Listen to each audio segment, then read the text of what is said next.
Hey, we are talking about a series called Values. យើងកំពុងតែនិយាយតាក់ទងអំពីប្រធានបទថាតម្លៃ And I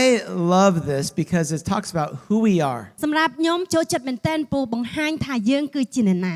Not because I like talking about myself, មិនមែនខ្ញុំចូលចិត្តក្នុងការដែលនិយាយអំពីខ្លួនឯងទេ but because it makes me think about who I am, ប៉ុន្តែឲ្យខ្ញុំគិតថាតើខ្ញុំជាអ្នកណា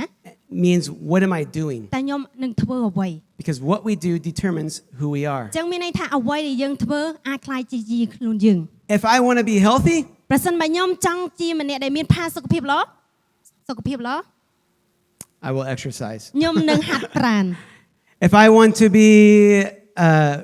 have more money, ប្រសិនបើខ្ញុំចង់បានលុយបន្ថែមទៀត I will go to Discover Money class. ចឹងខ្ញុំនឹងចូលរួមថ្នាក់វគ្គសិក្សាតាក់ទងអំពីលុយ If I want to become smarter with women, បើសិនបើខ្ញុំចង់ខ្លាយទៅជាមនុស្សឆ្លាតជាមួយនឹងស្ត្រី I will go to Discover a Woman's Heart ចឹ class ងខ្ញុំ on នឹងចូលរួម Wednesday. ក្នុងការទៅថ្នាក់រៀនតាក់ទងអំពីដួងចិត្តនៃស្ត្រី But they will not let me in because I'm a ប៉ុ man. ន្តែគេអាចអនុញ្ញាតឲ្យខ្ញុំចូលទេហើយបរិសុទ្ធដតីក៏ដោយដែរ But what we do makes who we are. ចឹងមានន័យថាអ្វីដែលយើងធ្វើគឺជាយើង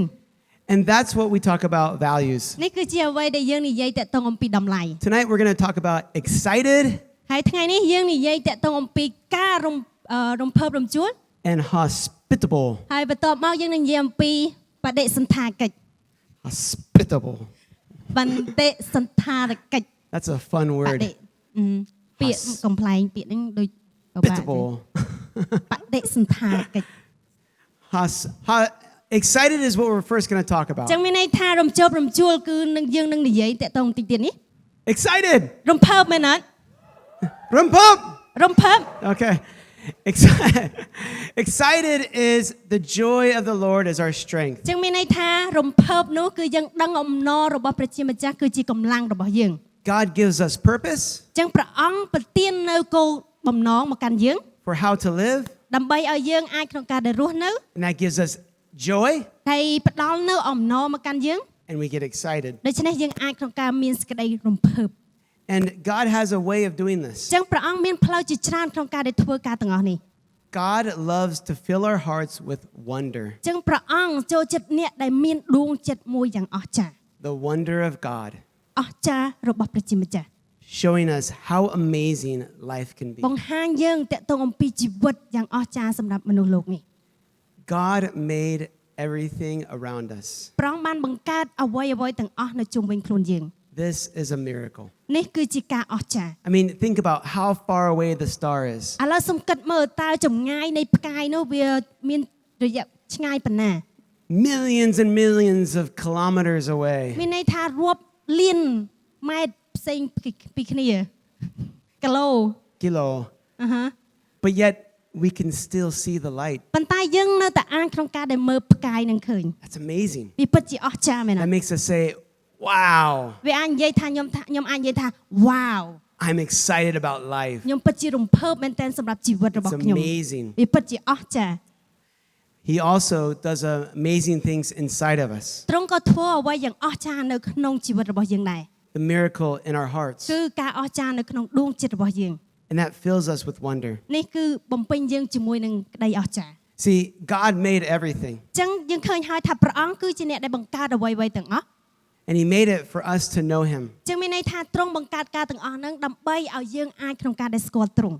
Our sin separates us from this God អំពើបាបរបស់យើងគឺបំបែកយើងចេញពីព្រះជាម្ចាស់ because of our mistakes, ព្រោះដោយសារតែកំហុសរបស់យើង because of my ដោយ mistakes. សារតែកំហុសរបស់ខ្ញុំ I separate myself from គឺខ្ញុំ God. ចាប់ផ្ដើមក្នុងការដែលបែកញែកចេញពីព្រះជាម្ចាស់ But God says, oh no, ប៉ុន្តែព្រះអង្គនិយាយថាអត់ទេ I love you too much. ខ្ញុំស្រឡាញ់អ្នកខ្លាំងមែនទែន I will not stay away. ខ្ញុំនឹងមិនចេញពីអ្នកឡើយ I will come to you as a man named Jesus. ខ្ញុំនឹងយាងមកលើផែនដីនេះក្នុងនាមជាបរិសម្នាក់ឈ្មោះព្រះយេ So ស៊ូវ God comes to us as a man named Jesus 2,000 years ago. អញ្ចឹងមានន័យថាព្រះអង្គយាងមកលើផែនដី 2000 ឆ្នាំមុនដែលក្នុងនាមជាព្រះយេស៊ូវ And He shows us the wonder of God. អញ្ចឹងទ្រង់បានបង្ហាញអំពីការអស្ចារ្យរបស់ព្រះជាម្ចាស់ The miracles God can do inside of us. ការអស្ចារ្យដែលព្រះអង្គអាចក្នុងការដែលធ្វើនៅក្នុងដួងចិត្តរបស់យើង And then He says, this is for you all. អញ្ចឹងទ្រង់បាននិយាយថានេះគឺសម្រាប់ពួកយើងទាំងអស់គ្នា But the world did not like Him. ប៉ុន្តែពិភពលោកអត់អាចចូលចិត្តទ្រង់ឡើយ our sin still wanted to push him away. ចឹងមានន័យថាអំពើបាបរបស់យើងព្យាយាមក្នុងការដែលរុញច្រានយើងចេញឆ្ងាយពីព្រះ So they killed him. ហើយគេក៏បានសម្លាប់ទ្រង់ He died on a cross. ទ្រង់បានស្គត់នៅលើឈើឆ្កាង But Jesus was God, ប៉ុន្តែព្រះយេស៊ូវគឺជាព្រះ which means it wasn't a normal death. មានន័យថាមិនមែនជាការស្លាប់ធម្មតានោះទេ It means he took all the sin of all of us and all the world and said, I got it. មានន័យថាទ្រង់បានយកអំពើបាបនៅលើពិភពលោកនេះទាំងមូលហើយទ្រង់និយាយថាទ្រង់នឹងទទួលយក I forgive you. ទ្រង់លើកលែងទោសមកកាន់អ្នក I take it all on me គឺទ្រង់យកការទាំងអស់ហ្នឹងមកដាក់លើខ្លួនរបស់ទ្រង់ផ្ទាល់ because I'm going to put you in wonder. ពីព្រោះទ្រង់ចង់ឲ្យយើងនៅកន្លែងមួយជាកន្លែងដែលអស្ចារ្យ You're going to say, wow, ហើយយើងនឹងនិយាយថា wow God is good. ព្រះអង្គគឺជាព្រះល្អ Yeah, God is good. ព្រះអង្គគឺជាព្រះល្អ But he didn't stop on the cross ប៉ុន្តែអត់បានបញ្ឈប់ទ្រង់នៅលើឈើឆ្កាងនោះទេ to prove it was true. ដើម្បីបញ្ជាក់ថាវាជាសេចក្តីពិត He came from the dead គឺទ្រង់បានរស់ឡើងវិញពីសេចក្តីស្លាប់ and did even more ហើយ miracles. ទ្រង់បានធ្វើបន្ថែមទៀតការអស្ចារ្យបន្ថែមទៀត And he sends the Holy Spirit to us now. ដូច្នេះទ្រង់បានបញ្ជូនព្រះវិញ្ញាណបរិសុទ្ធមកកាន់ពួកយើងឥឡូវ The one we felt during worship. ក្នុងកំឡុងពេលដែលយើងមានអារម្មណ៍នៅក្នុងកំឡុងពេលដែលយើងថ្វាយបង្គំ And that is our hope. នេះគឺជាសេចក្តីសង្ឃឹម That we can now make a choice ដែលយើងអាចឥឡូវនេះត្រូវធ្វើការជ្រើសរើស to find hope in Jesus. ស្វែងរកសេចក្តីសង្ឃឹមជាមួយនឹងព្រះយេ The ស៊ូវ forgiveness of our sin. ការអត់ឱនទោសនៃអំពើបាបរបស់យើង This is the wonder of God. នេះគឺជាការអស្ចារ្យរបស់ព្រះជាម្ This ចាស់ is amazing what he can do ពិតជា inside of អ you. ស្ចារ្យមែនទែននៅអ្វីដែលព្រះអង្គអាចធ្វើការនៅក្នុងជីវិតរបស់យើង It says, may the God of hope fill you with all joy and peace in believing, so that by the power of the Holy Spirit you may abound in hope. សូមព្រះជាម្ចាស់ជាប្រភពនៃសេចក្តីសង្ឃឹមប្រោះបងប្អូនឲ្យមានជំនឿឲ្យបានពោរពេញទៅដោយអំណរនិងសេចក្តីសុខសាន្តគ្រប់ប្រការដើម្បីឲ្យបងប្អូនមានសង្ឃឹមយ៉ាងបរិបូរណ៍ហូរហៀដោយរស្យនុភាពរបស់ព្រះវិញ្ញាណដ៏វិសុទ្ធ God gives us hope. ព្រះអង្គបានប្រទានសេចក្តីសង្ឃឹម It fills us with excitement មានន័យថាបង្ហាញឲ្យយើងអំពីរបៀបរំភើប because we get the excitement of healing in our heart. ចឹងយើងឃើញថាយើងទទួលបានសេចក្តីរំភើបនៅក្នុងដួងចិត្តរបស់យើង We're filled with joy. ហើយអានេះហើយនិយាយអាចថាអំណរ But the world is the opposite. ប៉ុន្តែសម្រាប់មនុស្សពិភពលោកគឺវាផ្ទុយស្រឡះ We have this choice. យើងមានអំណរជំរើសនេះ The world offers depression. ប៉ុន្តែសម្រាប់ពិភពលោកបានផ្ដល់យើងនៅភាពបាក់ទឹកចិត្ត When we take our focus off of Jesus, នៅពេលដែលយើងសម្លឹងមើលដែលមិនមែនសម្លឹងព្រះយេស៊ូវ we give it to the world ចឹងយើងផ្ដល់ការទាំងអស់ហ្នឹងទៅកាន់ពិភពលោក and we start to feel this is more important. ហើយយើងចាប់ផ្ដើមគិតថាពិភពលោកគឺសំខាន់ជាងព្រះទៅទៀត God did this amazing thing for me, ព្រះអង្គបានធ្វើការអស្ចារ្យជាច្រើនសម្រាប់ជីវិតរបស់ខ្ញុំ but I'm more worried about what's in this world. ប៉ុន្តែខ្ញុំពីព្រួយបារម្ភខ្លាំងជាងនៅលើពិភពលោកមួយនេះ It says in Romans, they gave up the wonder of God for created things. ចឹងនៅក្នុងរួមដែលនិយាយថាយើងផ្ដល់នៅការអស្ចារ្យទៅកាន់ព្រះអង្គដែលព្រះអង្គគឺជាអ្នកដែលបង្កើត Sometimes I do this. ពេលខ្លះខ្ញុំធ្វើការទាំងអស់នេះ I get more worried about my cell phone. ខ្ញុំខ្វាយខ្វល់ខ្លួនឯង I get jealous of other people's possessions. ខ្ញុំចាប់ផ្ដើមក្នុងការទៅចំណែនជាមួយនឹងមុខងារទូនាទីរបស់អ្នកដទៃ I get frustrated with the people I work with. Not you, but other មក people. សម្រាប់អ្នកដែលធ្វើការជាមួយនឹងខ្ញុំមិនមែនអ្នកទេប៉ុន្តែអ្នកដទៃ And I separate myself from God. ខ្ញុំចាប់ផ្ដើមក្នុងការបំបែកខ្លួនឯងចេញពីព្រះជាម្ចាស់ But God says, I got you. តែព្រះអង្គមានព្រះបន្ទូលថាខ្ញុំអាចយកអ្នកមកបាន Just focus on me. គ្រាន់តែផ្ដោតអារម្មណ៍ទៅលើទ្រង់បានហើយ It says to focus on Jesus, ចឹងមានន័យថាផ្ដោតទៅលើព្រះជាម្ចាស់ព្រះយេស៊ូវ the author and perfecter of our faith. ចឹងអ្វីដែលជាសេចក្តីសង្ឃឹមអ្វីដែលជាសេចក្តីជំនឿ Because for the joy ពីព្រោះតែអំណរ was before him. គឺមុនដែលទ្រង់មានទៅទៀត He went to the cross. គឺទ្រង់បានក្នុងការដែលនៅលើឈើឆ្កាង Focus our eyes on Jesus. សម្លឹងមើលទៅកាន់ព្រះយេស៊ូវ Fixing your eyes on Jesus ប្រែប្រួលភ្នែករបស់យើងប៉ុន្តែសម្លឹងមើលទៅកាន់ទ្រង់ causes our perspective to change. ចឹងមានន័យថាទស្សនៈផងយើងអ្វីដែលយើងគិតគឺអាចផ្លាស់ប្ដូរ It makes us see life differently ចឹងវាអាចក្នុងការដែលឃើញយើងនៅជីវិតមួយខុសប្លែក when we think of Jesus as the focus. នៅពេលដែលយើងឃើញឬក៏គិតអំពីព្រះយេស៊ូវដែលយើងផ្ដោតទៅលើទ្រង់បំផុត Let me give an example. ឥឡូវសូមឲ្យខ្ញុំឲ្យឧទាហរណ៍មួយ I'm going to be honest. ឥឡូវខ្ញុំស្មោះត្រង់ទៅកាន់អ្នកទាំងអស់គ្នា When Bethany told me she was pregnant, នៅពេលដែលបេតានីប្រាប់ខ្ញុំនៅពេលដែលគាត់មានផ្ទៃពោះ I was really excited. ខ្ញុំពិតជារំភើប I was the thought of being a dad was so happy. ចឹងក្នុងការដែលគំនិតដែលជាឪពុកពិតជាសប្បាយចិត្តមែនទែន I thought, yeah, I'm going to have a ខ្ញុំ baby. និយាយថាបាទពួកយើងនឹងមានកូន And they're going to do everything I say. ចឹងកូននឹងធ្វើអ្វីនៅអ្វីដែលខ្ញុំនិយាយ And they're going to love me ហើយ always. កូនរបស់ខ្ញុំនឹងស្រឡាញ់ខ្ញុំគ្រប់ពេលវេលា And they're never going to make a dirty diaper. គេនឹងមិនធ្វើឲ្យកតបញ្ញាញ៉ាយពេញវាពេញការនោះទេ And I love the idea of being the dad. ខ្ញុំស្រឡាញ់ក្នុងការដែលចូលចិត្តតែក្នុងនាមខ្ញុំជាឪពុក It felt good. វាមានអារម្មណ៍ល្អ But then she had the baby. បន្ទាប់មកគាត់ក៏មានកូន And I was working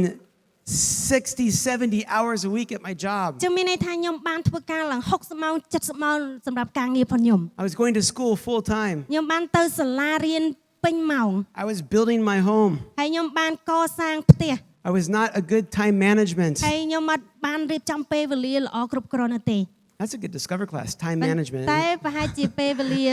ហើយជាយើងអាចរៀនតាក់ទងពីវគ្គនៃការរៀបចំពេលវេលា And the feeling of being a father,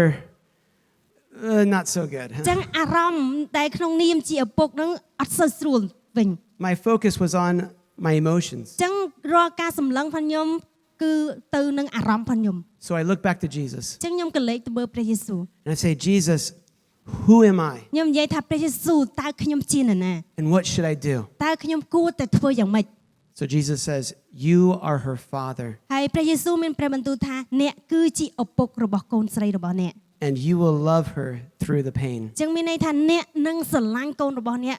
ឆ្លងកាត់រកឧបសគ្គឈឺចាប់ទាំងអស់ And your love will grow. ចឹងមានន័យថាសេចក្តីស្រឡាញ់របស់អ្នកនឹងអាចលូតលាស់បាន If I focused on the way my feelings are, បើសិនបើខ្ញុំផ្ដោតទៅលើតែអារម្មណ៍របស់ខ្ញុំដែលកំពុងតែមានឥឡូវ I lose being a dad. ចឹងមានន័យថាខ្ញុំនឹងបាត់បង់ជាសិទ្ធិជាឪពុករបស់កូន But if ខ្ញុំ I focus on Jesus តែបើសិនបើខ្ញុំផ្ដោតទៅលើព្រះយេស៊ូវ and the way he tells me to live, នៅអ្វីដែលទ្រង់បានប្រាប់ខ្ញុំនៅអ្វីដែលខ្ញុំអាចរស់នៅបាន I get set free to be the father I'm called to គឺ be. ខ្ញុំអាចមានសេរីភាពដែលអ្វីដែលព្រះអង្គបានត្រាស់ហៅឲ្យខ្ញុំធ្វើជាឪពុក This is why we focus our eyes on Jesus. នេះជាមូលហេតុដែលយើងផ្ដោតអារម្មណ៍ទៅកាន់ព្រះយេស៊ូវ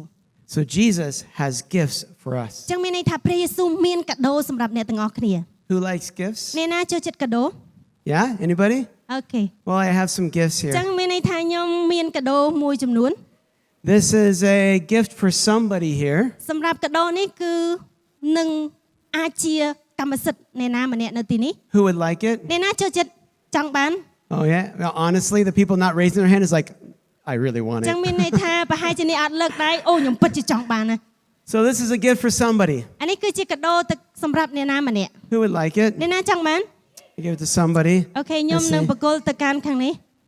Now let's see here, here, and oh, sorry, right in the eye. Good job. ល្អចាប់បានល្អ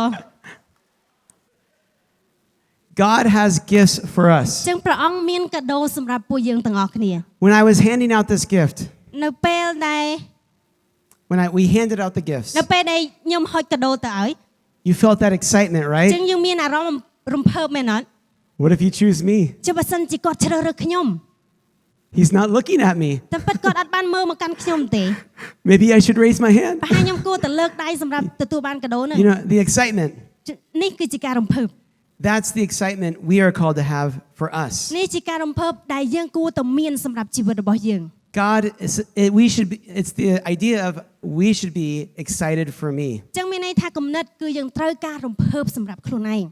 It's okay to be excited for what God has you. អត់អីទេបើសិនជាយើងមានការរំភើបនៅអ្វីដែលព្រះអង្គបានរៀបចំសម្រាប់យើង It's okay to be excited for the plans God has for you. អត់អីទេដែលយើងរំភើបក្នុងការដែលគម្រោងការព្រះអង្គមានសម្រាប់អ្នក For the miracles He's going to do in our ហើយ lives. ការអស្ចារ្យដែលព្រះអង្គអាចក្នុងការដែលធ្វើនៅក្នុងជីវិតរបស់អ្នក It says, every good gift and every perfect gift is from above, coming down from the Father of lights, with whom there is no variation or shadow due to change.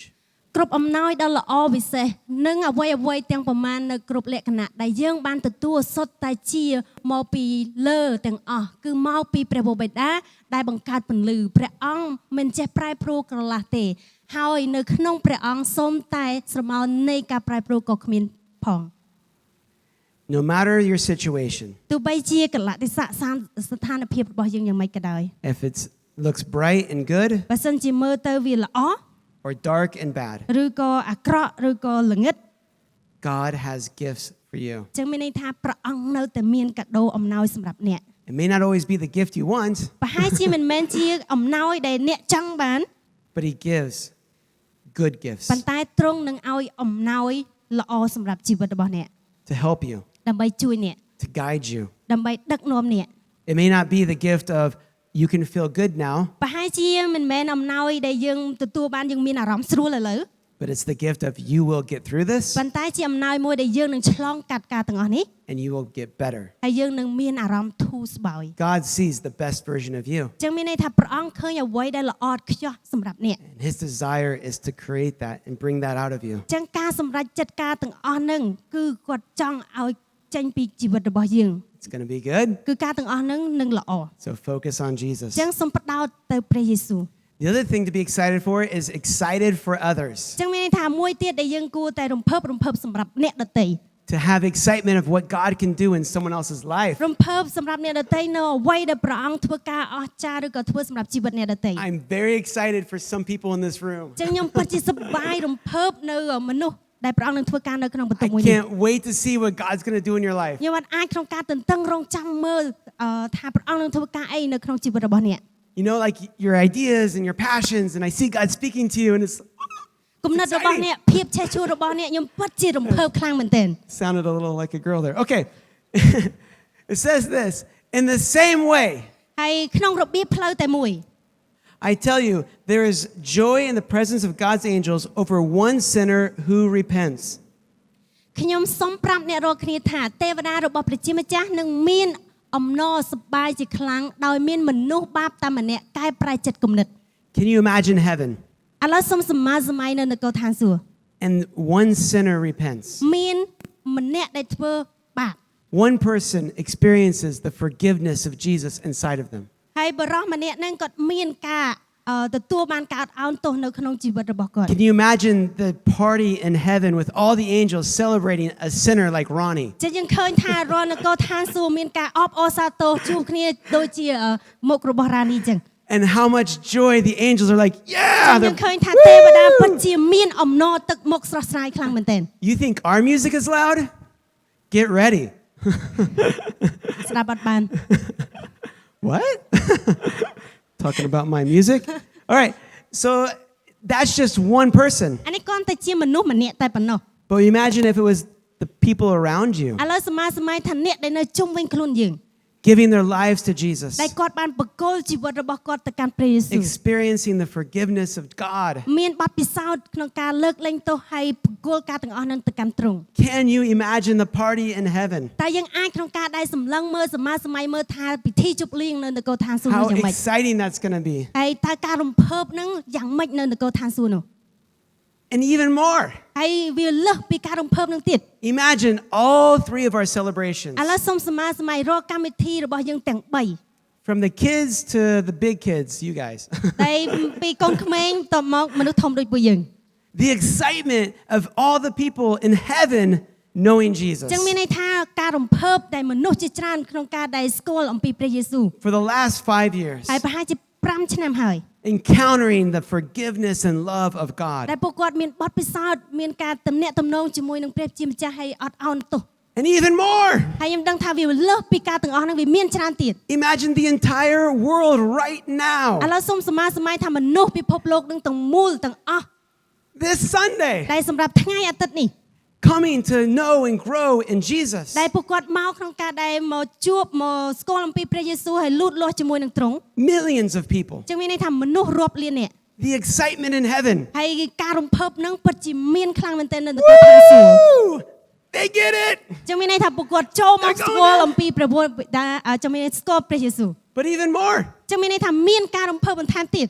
Imagine since the message of Jesus has come to the world, ឥឡូវសម័យព្រះបន្ទូលរបស់ព្រះជាម្ចាស់បាននៅពិភពលោកមួយនេះ every single person ចឹងមានន័យថារាល់មនុស្សម្នាក់ៗ until the end of the world ដែលរហូតដល់បញ្ចប់នៃពិភពលោកមួយនេះ that will encounter the forgiveness of God. ដែលពួកគាត់នឹងមានបទពិសោធន៍ជាមួយនឹងព្រះជាម្ចាស់ដែលគាត់ទទួលបានការអត់ឱនទោស And that is why we celebrate. នេះជាមូលហេតុដែលយើងអបអរជាមួយ We call this in English a celebration យើងហៅនៅក្នុងកម្មវិធីនេះជាកម្មវិធីអបអរ because we believe this is something to celebrate. ពីព្រោះយើងជឿជាក់ថានេះគឺជាអ្វីមួយដែលយើងចង់អបអរសាទរជាមួយគ្នា We want to see celebration in our lives ចឹងយើងចង់ឃើញការអបអរនៅក្នុងជីវិតរបស់ពួកយើង because of what God does in me ពីព្រោះនៅអ្វីដែលព្រះអង្គធ្វើការនៅក្នុងជីវិតរបស់ខ្ញុំ and what God does in you ឬក៏ព្រះអង្គធ្វើការនៅក្នុងអ្នក is amazing. ពិតជាអស្ចារ្យ It puts us in wonder. អាចក្នុងការដែលដាក់កន្លែងដាក់យើងនៅក្នុងកន្លែងជាអស្ចារ្យមួយ And from that excitement, ហើយសម្រាប់ការរំភើបទាំងអស់នេះ we offer our hospitality ចឹងមានន័យថាយើងបកគលទៅនឹងបដិសណ្ឋាកិច្ច because we're excited of what God does. ចឹងមានន័យថាយើងរំភើបនៅអ្វីដែលព្រះអង្គបានធ្វើ We want others to come and experience the same. ចឹងយើងចង់ឲ្យអ្នកដទៃក្នុងការដែលមកមានបទពិសោធន៍ដូចជាយើងដែរ So if this is your first time tonight, ចឹងបើសិនជាថ្ងៃនេះគឺជាថ្ងៃដំបូងសម្រាប់អ្នកទាំងអស់គ្នាមកទីនេះ we are excited you are here. ចឹងពួកយើងពិតជារំភើបមែនទែនដែលបានអ្នកទាំងអស់គ្នាមកចូលរួម And we hope you feel welcome. ចឹងយើងសង្ឃឹមថាអ្នកទាំងអស់គ្នាទទួលបានការស្វាគមន៍ Hospitality is we create a loving, welcome home environment, ចឹងមានន័យថាប atmosphere. ដិសណ្ឋាកិច្ចយើងបង្កើតបរិយាកាសសូមស្វាគមន៍មកកាន់ផ្ទះដោយពេញដោយក្តីស្រឡាញ់ And we get this from the Bible. ចឹងយើងផ្ដល់ការទាំងអស់នេះចេញពីព្រះគម្ពីរ In 1 Peter 4:9, it says, offer hospitality without grumbling. មានន័យថាចេះទទួលខុសត្រូវចេះទទួលគ្នាទៅវិញទៅមកដោយរស់រីករាយតែអត់រអ៊ូរទាំឡើយ Can you imagine if this guy was greeting you today? ឥឡូវសូមសម័យបើសិនជាបរិសម្នាក់នេះនាំយើងមិនមកទីនេះ You would not feel the love. យើងអត់មានអារម្មណ៍ថាទទួលបានសេចក្តីស្រឡាញ់ពីគាត់ទេមែនអត់ Imagine someone you walk into your house ឥឡូវសូមសម័យបើសិនជាយើងដើរទៅកាន់ផ្ទះណាម្នាក់ and your family looks at you like this ចឹងមានន័យក្រុមគ្រួសាររបស់យើងឬក៏គេមើលមកកាន់យើងដូចមុខគាត់ចឹង and they complain about you. ហើយគេព្យាយាមរអ៊ូរទាំពីអ្នក They complain about all the work you cause. ហើយគេព្យាយាមក្នុងការរអ៊ូរទាំនៅអ្វីដែលនៅខាងក្រៅអ្វីដែលយើងធ្វើ Maybe some of us have felt that way, ប្រហែលជាយើងកំពុងតែមានអារម្មណ៍អញ្ចឹង that we're not welcome even in our own home. តែយើងអត់មានអារម្មណ៍ថាស្វាគមន៍ទោះបីជាយើងនៅក្នុងផ្ទះរបស់យើងក៏ដោយ But God's desire is we create a welcome home feeling. ប៉ុន្តែការសម្រេចចិត្តរបស់ព្រះជាម្ចាស់គឺយើងត្រូវការមានលក្ខណៈថាស្វាគមន៍នៅកន្លែងផ្ទះរបស់ព្រះអង្គដែលអបអរ That we would welcome home with joy. ដែលយើងស្វាគមន៍មកកាន់ផ្ទះដោយអំណរ That we welcome home with excitement. យើងស្វាគមន៍ដោយមានការរំភើប That we enjoy each other, ដែលយើងអាចក្នុងការដែលរីករាយជាមួយគ្នា not put up with each other. មិនមែនក្នុងការដែលរុញច្រានគ្នាទៅវិញទៅមកនោះទេ That when we see someone, ប៉ុន្តែបើសិនជាយើងឃើញអ្នកណាម្នាក់ we see the miracle that God can មាន do ន័យថាយើងឃើញពីការអស្ចារ្យនៅអ្វីដែលព្រះអង្គនឹងអាចធ្វើបាន or that God has done. ហើយនឹងព្រះអង្គអ្វីដែលទ្រង់បានធ្វើរួច And that gives us joy to see the person. ដូច្នេះនេះគឺជាអ្វីមួយដែលយើងអាចមានអំណរក្នុងការដែលឃើញពីបុគ្គលម្នាក់នេះ The next thing it says in Peter, ចំណុចមួយទៀតនៅក្នុងពេត្រុស each of you should use whatever gift you have received to serve others as faithful stewards. បងប្អូនម្នាក់បានទទួលអំណោយទានផ្សេងពីគ្នាចូលយកអំណោយទានទាំងនេះទៅបម្រើអ្នកឯទៀតឲ្យសមនឹងទូនាទីរបស់បងប្អូន This means we welcome with what we have. នេះមានន័យថាយើងស្វាគមន៍នៅអ្វីដែលយើងមាន We take the things we have យើងយកនៅអ្វីដែលយើងមាន and we do our best with ដូ what ច្នេះ it. យើងធ្វើឲ្យល្អឥតខ្ចោះចេញពីយើង Maybe you have a big house. ប្រហែលជាយើងមានផ្ទះធំមួយ Maybe you have a small room. ឬក៏ប្រហែលជាយើងមានបន្ទប់ទូចមួយ It doesn't matter. វាអត់អីទេ You make it a welcome home place ចឹងមានន័យថាយើងបង្កើតកន្លែងហ្នឹងជាកន្លែងមួយយ៉ាងស្វាគមន៍ដែលមានការកក់ក្ដៅ by what you do, នៅតាមរយៈអ្វីដែលយើងធ្វើ by how you create it, តើយើងគួរតែបង្កើតការទាំងអស់នេះយ៉ាងម៉េច how you set it up. តើយើងគួរតែរៀបចំយ៉ាងម៉េច Maybe you just have a small place on the floor to sit. ប្រហែលជាយើងមានកន្លែងទូចមួយក្នុងការដែលនៅការ៉ូហើយយើងត្រូវការអង្គុយ You don't feel bad. វាអត់មានអារម្មណ៍អាក្រក់នោះទេ You make a mat. ឬក៏ក្រាលកាទេល You put some plates down. ឬក៏ដាក់ចាន Serve some water. ឬក៏ដាក់ទឹក And you say some swakom. ហើយយើងអាចនិយាយថាសូមស្វាគមន៍ And you do it with joy, ហើយបន្ទាប់មកយើងធ្វើការទាំងអស់ហ្នឹងដោយអំណរ with what you have. នៅអ្វីដែលយើងមាន Don't worry about someone else. អញ្ចឹងសូមកុំខ្វល់ខ្វាយពីអ្នកដទៃ Don't compare yourself to other people. សូមកុំប្រៀបធៀបខ្លួនឯងទៅកាន់អ្នកដទៃ I am just as happy in a small room as a big house ខ្ញុំសប្បាយចិត្តទោះបីជាខ្ញុំនៅក្នុងបន្ទប់ទូចឬក៏បន្ទប់ធំ when my friends love me. ក្នុងកំឡុងពេលដែលមិត្តភ័ក្តិរបស់ខ្ញុំស្រឡាញ់ខ្ញុំ And they're happy to see me. ហើយគេសប្បាយចិត្តក្នុងការដែលឃើញខ្ញុំ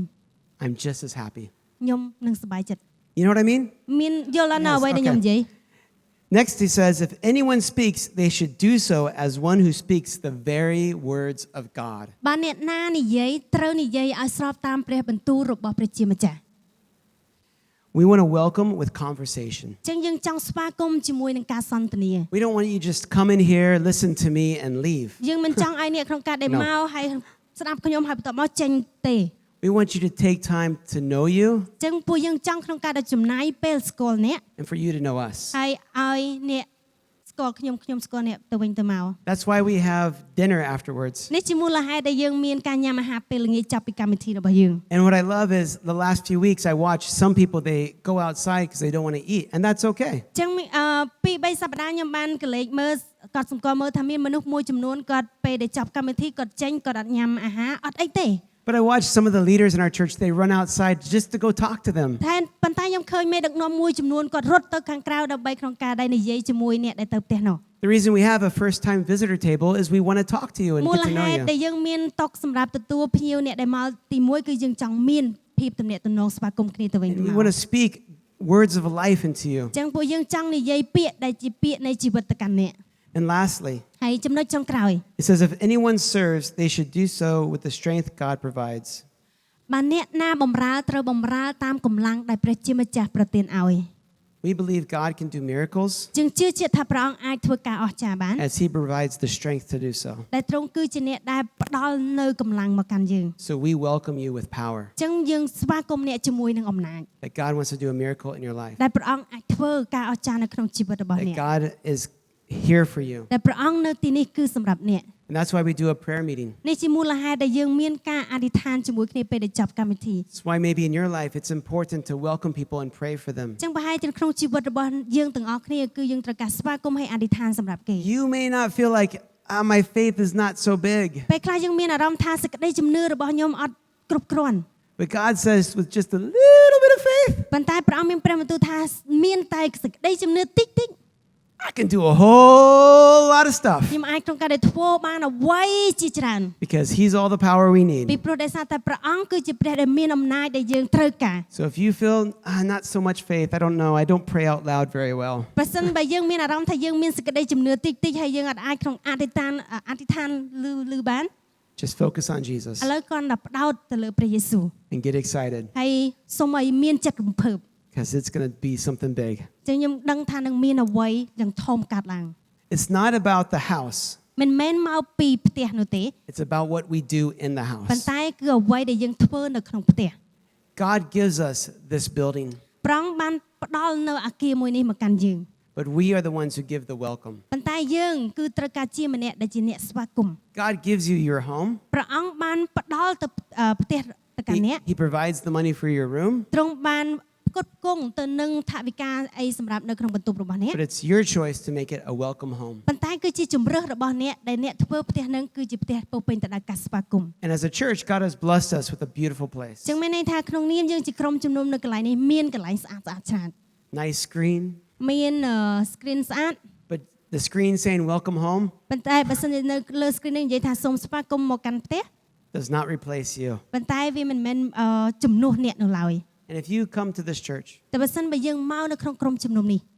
your job is to be that person that welcomes someone. ចឹងមានន័យថាតួនាទីរបស់យើងគឺយើងជាម្នាក់ដែលស្វាគមន៍អ្នកដ If ទៃ you are new to this church, តែបើសិនបើយើងជាអ្នកដែលមកថ្មីនៅក្នុងក្រុមជំនុំមួយនេះ then we want you to enjoy. ចឹងខ្ញុំចង់ឲ្យអ្នកទាំងអស់គ្នារីករាយចូលរួមជាមួយគ្នា We all have a place in this plan God has for us. យើងតែងតែមានកន្លែងដោយសារតែព្រះអង្គមានផែនការសម្រាប់ជីវិតរបស់យើង Each one of us, God has a plan for excitement and hospitality. ចឹងមានន័យថាពួកយើងម្នាក់គឺព្រះអង្គមានផែនការសម្រាប់ភាពរំជើបរំជួយនិងបដិសណ្ឋាកិច្ចសម្រាប់ពួកយើង There is a boy in our church. មានក្មេងប្រុសម្នាក់នៅក្នុងក្រុមជំនុំរបស់យើង He didn't know Jesus. ហើយគាត់អត់បានស្គាល់ព្រះយេស៊ូវ And he grew up angry. ហើយគាត់ចាប់ផ្ដើមធំលូតលាស់ដោយមានកំហឹង He started to come to church, come to the youth group. គាត់ចាប់ផ្ដើមក្នុងការដែលទៅចូលរួមនៅក្នុងក្រុមជំនុំជាក្រុមជំនុំយុវជន And as he came, he learned about the forgiveness of God. នៅពេលដែលគាត់បានចូលរួមគាត់បានរៀនក្នុងគម្ពីររបៀបការអត់ឱនទោសមកពីព្រះជាម្ចាស់ that he could give his sins ដែលគាត់អាចដែលទ្រង់បានអត់ឱនទោសមកកាន់គាត់ to Jesus and he would be forgiven. ហើយគាត់បានផ្ដល់អំពើបាបរបស់គាត់ទៅកាន់ព្រះយេស៊ូវហើយព្រះយេស៊ូវអត់ឱនទោសមកគាត់ So the little boy started to go to church. អញ្ចឹងក្មេងប្រុសម្នាក់ហ្នឹងក៏ចាប់ផ្ដើមទៅព្រះវិហារ And as he went, នៅពេលដែលគាត់ទៅចូលរួមនៅក្នុងព្រះវិហារ he didn't really understand. គាត់អត់បានក្នុងការដែលយល់ He caused trouble. គាត់ចាប់ផ្ដើមបង្កបញ្ហា At the youth group, he would make fun of the worship leaders. នៅពេលដែលគាត់ចូលរួមកម្មវិធីនៅក្នុងក្រុមយុវជនគាត់ចាប់ផ្ដើមក្នុងការដែលសើចចំអកអ្នកដែលដឹកនាំថ្វាយបង្គំ He would push girls. ហើយគាត់ចាប់ផ្ដើមរុញច្រានស្រី But he always wondered, why am I alone? ហើយគាត់តែងតែឆ្ងល់ហេតុអីខ្ញុំនៅម្នាក់ឯង And one day, that 15-year-old boy sat in his house. ថ្ងៃមួយនៅពេលដែលក្មេងប្រុសអាយុ15ឆ្នាំនៅពេលដែលគាត់អង្គុយម្នាក់ឯង And he was looking out his window. នៅពេលដែលគាត់សម្លឹងចេញពីប្អួយរបស់គាត់ He thought, is it possible គាត់និយាយថាมันអាចទៅរួច that I could be someone's friend? ដែលខ្ញុំអាចក្នុងការដែលជាមិត្តភក្តិរបស់អ្នកដទៃ I've only felt like an enemy. I've only felt like an enemy. ខ្ញុំមានអារម្មណ៍ថាគឺជាសត្រូវ I've never thought it was possible for me to love anyone ខ្ញុំមិនដែលគិតថាខ្ញុំអាចក្នុងការដែលស្រឡាញ់អ្នកដទៃ because I don't know how to receive love. ពីព្រោះខ្ញុំអត់យល់អំពីការទទួលនៃសេចក្តីស្រឡាញ់ And then God told the little boy, អញ្ចឹងព្រះអង្គក៏មានព្រះបន្ទូលទៅកាន់ក្មេងប្រុសម្នាក់នោះ you will be someone's friend. អ្នកនឹងជាម្នាក់ដែលមានមិត្តភក្តិជាមួយអ្នកដទៃ You will love អ្នកទទួលបានសេចក្តីស្រឡាញ់ the way I made you to love. ក្នុងរបៀបដែលព្រះអង្គបានបង្កើតអ្នកមានសេចក្តីស្រឡាញ់រួចហើយ See, that boy is me. សម្រាប់ក្មេងប្រុសម្នាក់នោះគឺជាខ្ញុំ I didn't know how to love and talk to people. អញ្ចឹងខ្ញុំអត់បានដឹងថារបៀបក្នុងការដែលស្រឡាញ់អ្នកដទៃឬក៏និយាយជាមួយនឹងអ្នកដទៃ I was angry and shy. អញ្ចឹងខ្ញុំធ្លាប់ជាម្នាក់ដែលខឹងហើយនឹងអៀន And through coming and learning about the welcoming presence of God, អញ្ចឹងតាមរយៈដែលខ្ញុំរៀនមានបទពិសោធន៍ជាមួយនឹងប្រវត្តិមានរបស់ព្រះជាម្ចាស់ people in the church, they got beside me. អញ្ចឹងមនុស្សនៅក្រុមជំនុំចាប់ផ្ដើមក្នុងការដែលក្រោកឈរជាមួយខ្ញុំ And they showed me forgiveness, អញ្ចឹងគេបានបង្ហាញតាក់ទងអំពីការអត់ឱនទោសមកកាន់ខ្ញុំ even when I was bad. ទោះបីជាខ្ញុំបានធ្វើអាក្រក់ក៏ដោយ And that caused me to realize ហើយវាបញ្ជាក់ឲ្យខ្ញុំដឹង I could be someone's friend. គឺខ្ញុំអាចក្លាយទៅជាមិត្តភក្តិរបស់អ្នកណាម្នាក់បាន I can experience the miracle inside of ខ្ញុំ me. អាចមានបទពិសោធន៍នៃការអស្ចារ្យនៅក្នុងជីវិតរបស់ខ្ញុំបាន And it didn't stop with just one friend. ហើយមិនមែនគ្រាន់តែចាប់ផ្ដើមដែលខ្ញុំក្លាយទៅជាមិត្តភក្តិម្នាក់ដទៃម្នាក់នោះទេ It started with my family, ប៉ុន្តែអ្វីដែលមុនដំបូងចាប់ផ្ដើមបំផុតគឺចាប់ផ្ដើមជាមួយក្រុមគ្រួសារ and it grew to my other friendships. ហើយបន្ទាប់មកទំនាក់ទំនងរបស់យើងចាប់ផ្ដើមរីកចម្រើន And it's been growing now to Cambodia. ហើយរីកចម្រើនហើយឥឡូវនេះខ្ញុំមកប្រទេសកម្ពុជា A shy little boy in a room, ជាយើងឃើញថាក្មេងប្រុសដែលជាក្មេងប្រុសអៀនម្នាក់នៅបន្ទប់ having a miracle in his heart. ដែលមានការអស្ចារ្យមួយនៅក្នុងដួងចិត្តរបស់គាត់ That's what God has for នេះ us. គឺជាអ្វីដែលព្រះអង្គមានសម្រាប់ជីវិតរបស់យើង To forgive our sins លើកលែងទោសមកកាន់អំពើបាបរបស់យើង so we can welcome people ដែល home. យើងអាចក្នុងការដែលស្វាគមន៍អ្នកដទៃមកកាន់ផ្ទះរបស់ទ្រង់